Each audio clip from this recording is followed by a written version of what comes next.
ஐயப்பனை அறிவோம் வாருங்கள். படைத்த கடவுளுக்கு பிடித்ததை படைப்போம்.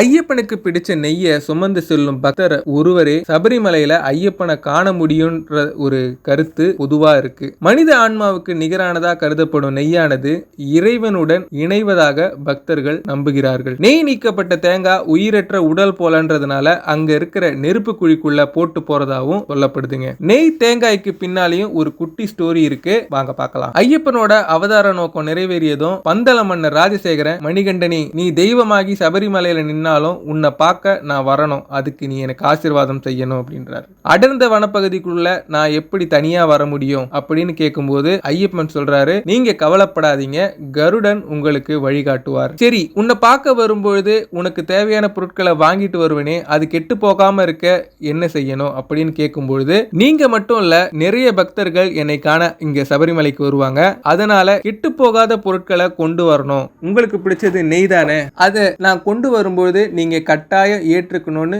வேண்டி கேட்டுக்கிறார். அதை ஐயப்பனும் கண்டிப்பா ஏத்துக்கிறேன், உங்களை பின்பற்றி வர பக்தர்களும் தேங்காயை நிரப்பிட்டு வரணும்னு ஐயப்பன் கூறியதா புராணங்கள் சொல்லுதுங்க. அந்த முறை இன்றளவும் தொடருது. அபிஷேகத்துக்கு நெய் தேங்காவும் இன்னொரு பையில சம இடையில நெய் பலகாரங்களும் கட்டி கொண்டு போயிருக்காரு. வளர்ப்பு தாய் மகாராணிக்கு புலிப்பால் எடுக்க காட்டுக்குள் செல்லும் போதும் மணிகண்டனுக்கு இந்த மாதிரி நெய் பலகாரங்களையும் நெய் தேங்காய்களையும் அனுப்பியதா கூறுவதுண்டு. அவதாரமாக தோன்றிய முதல் தெய்வமாகியவரை நெய் அபிஷேகம் மட்டுமல்ல, வேறு சில அபிஷேகங்களும் ஐயப்பனுக்கு பிரதானமாக நடத்தப்படும். அது என்னன்றதை நம்ம அடுத்த காணொளியில பார்க்கலாம். ஓம் சுவாமியே சரணமையப்பா.